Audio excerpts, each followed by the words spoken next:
Well, what's up everyone? Welcome to part 1 of a new series where we look at pose estimation. So what pose estimation is a way of finding all the bodies in a frame and then identifying the key points in the body. So key points are things like your elbows, your shoulders, your knees. Basically think of your joints. So it's going to identify those key points and then it's going to draw lines connecting those key points to basically sketch out a stick figure across each body. So what you see here is the feed from my webcam, and I'm running the pose estimation algorithm. So you can see that we're getting the key points identified on my body and we've got the lines connecting them. And let me just zoom out for a bit so you can see the whole thing in action.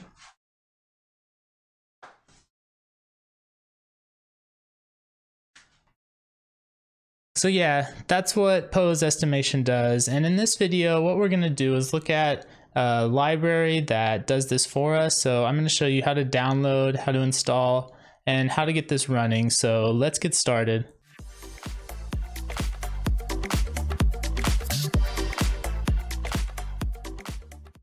So this real-time pose estimation algorithm was first introduced in this paper by a team from Carnegie Mellon. And like I said before, what they're doing is for each body in a frame, they're identifying the key points and then they're connecting them so that we get a good approximation for a stick figure to place on top of each body. So the way the key points are determined is through a CNN, and the way they're connected, they use a method they call part affinity fields, or PAF. So this is their way of determining how they should connect these key points, because if we were to connect them randomly, we would just get a random mess of lines, but we want stick figures. So just to give a quick high-level diagram explaining it, this is the diagram that's in the GitHub and also in the paper. And my understanding is they're using convolution to determine the set of key points. So I believe S represents the set of key points. And then this branch 2 is the vectors, or those affinity vectors that connect the key points. So I believe L is those affinity vectors. And again, I'm definitely not an expert on this, but if you like to, you can read more up on it in the paper. I'll add a link in the description, but that's as much as we're going to go into the algorithm itself. But now let's talk a little bit about the code.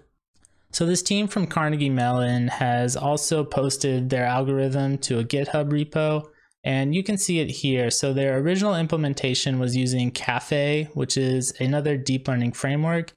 And this one is good, but since we're so used to using TensorFlow, we'd like to stick with TensorFlow. And luckily, there's been a lot of variations of this algorithm. So the one that I'm going to show you is this one called TF pose estimation. So it's basically using the same algorithm, but in TensorFlow. So this one's a lot more user-friendly. We don't have to worry about Caffe. And yeah, we've already got TensorFlow installed, so this one should be a lot more straightforward. So again, in this video, we're going to download, install, and test with our webcam. So let's see how we do that. So the high-level instructions for installing this library is going to be first to clone the GitHub repo. So we're going to clone this TF pose estimation. Then we're going to create a new conda environment to work with. So we're going to create a Python 3.6 environment just to keep it separate from our main environment. Then what we're going to do is use pip to install the requirements, and they provided a requirements file, so we can just pip install directly from that text file and download the libraries we need. Then we're going to need to also install openCV and TensorFlow GPU. So now let's get started by cloning the repo. So now I'm going to jump back over to the repo, and I'm just going to scroll down till we get to the install instructions. So you can see we're going to need Python 3, TensorFlow 1.4, openCV, and a couple other things. So the way we're going to install it is we're going to use git to clone the repo, move into that directory that we clone, and then use pip to install from the requirements file. So I'm going to use git to download the repo. You can always use this clone or download button, but in this case I'm going to use pip. I'm going to use git. So if you don't have git installed, what you can do is come to this website. I'll add a link in the description, but if you're on Windows, just download the 64-bit Git for Windows. It's going to be some exe installer, so just open it up and work your way through the install until you get Git. So now what I'm going to do is jump back over here, come back down to the install instructions, and I'm just going to open up a new window. So I'm in my users directory, and I'm just going to, let's just cd into the desktop. And now I'm going to do those git commands. So I'm just going to scroll up and copy this git command. So I can just paste it here. And now it's going to clone the repo and save it to my desktop. Cool, so now that I'm done, I can just cd into that. So it's tf.openPose. So now that I'm here, what I want to do is create the conda environment so that I can work in. So if you're unfamiliar with conda environments, I'll add a link to a video where I describe how to work with these. But basically the command for it is conda create -n, and we're going to give it a name. So I'm just going to call this thing tfpose. Then we specify the version of Python. So let's just go with 3.6. And then we list the packages we want. So I'm just going to do pip for now. So it's telling us that we need to update conda, no big deal. Here it's listing all the packages it's going to create for our new environment. We're just going to say yes, let it download and create and install our new environment for us. Cool, now that it's done, what we can do is activate our environment by calling activate, and we called it tfpose. We can tell it's activated because we've got the environment name right here. Now what we want to do is use pip to install the requirement. So if we go into the folder, let me just open it up for you. So here I'm in the repo that we just cloned, and you can see there's this requirements file, and here are the packages that we need. We need argparse, matplotlib, scipy, tqdm, request, fire, and then some other GitHub repo. So we can download all of these just by using pip. So I'm going to jump back over to the repo. So we can use pip install -r and then specify the requirements file. So now let's go back over to our CMD window. So we're just going to call pip install -r, and the file is called requirements.txt. So now it's downloading all those packages and installing them for us. So we're getting matplotlib, argparse, scipy, all the stuff we need.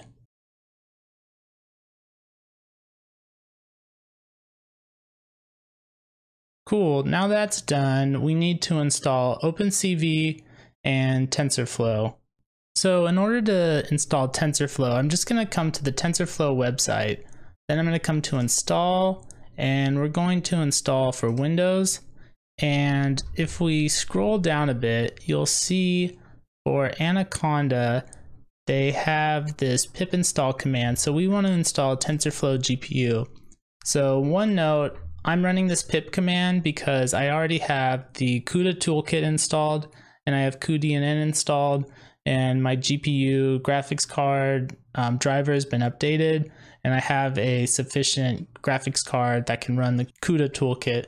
So if you're unfamiliar with installing TensorFlow, I'll provide a link to the video tutorial I did on this. But yeah, we're gonna need all that stuff prepared in advance in order to run this pip command. But since I already have that, I'm just going to copy this pip install command, jump back over to our CMD window, and we're going to run this command. So now we're going to install TensorFlow GPU.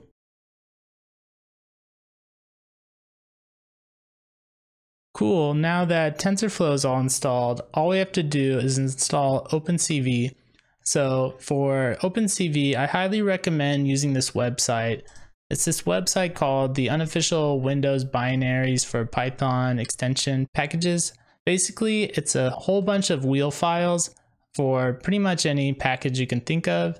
But from here, we can download the wheel file directly and then use pip to install that wheel file. So what I'm going to do is just do Control F, search for openCV, and here it is. So we just want to pick the version for us. So we've got Python 3.6 and we're using the 64-bit version. So basically the one we want to use is this one right here. So you're looking for CP or CPython 3.6, and we're looking for the AMD 64-bit version. So I'm just going to click this, hit save. Now this is going to save to my downloads folder. So if I just jump back over to my command window, what I can do is just cd out of my desktop, or actually cd out of the directory, then cd out of the desktop, and then go into the downloads folder. And then we should be able to just do pip install, and the wheel file starts with openCV. So we can just type open, hit tab, and it'll, autocomplete, and we'll just install this one, and it's done. So now we've got everything ready. We've got TensorFlow, openCV, we've got our new conda environment with all the requirements. So now we should be ready to run this code. Now I'm going to jump back over to the repo and see what the commands are for running the code. So I'm going to scroll down and come to the part where it says real-time webcam. So basically we can run this command, python run webcam.py, then we specify a few parameters. We're going to specify the model and the camera.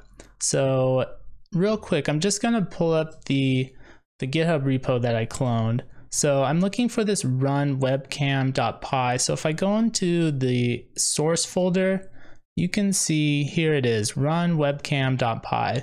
So I'm basically calling Python and running that file there. So now I'm going to jump over to my window and we'll run this command. So I'm just going to scroll this up a bit, come here real quick, bring the command right here.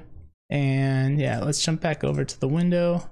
So now I'm just going to cd out of downloads, cd into the desktop,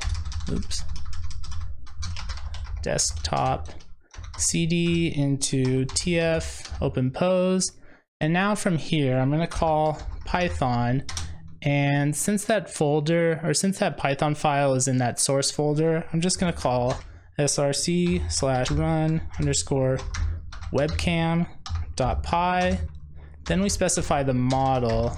So the model is going to be equal to this mobilenet _thin_432 by 368. Then I'm just going to call it --camera, set it equal to 0. So now I'm going to run this and hopefully I get my webcam footage showing up. So there's the TensorFlow statements we always like to see, and boom, we've got the webcam photos, or the webcam image. So now we're running the algorithm, and like before, you can see we've got the stick figure with the key points detected, and yeah, it's doing what we expect. So again, if I just back up, you can see the whole stick figure across my body.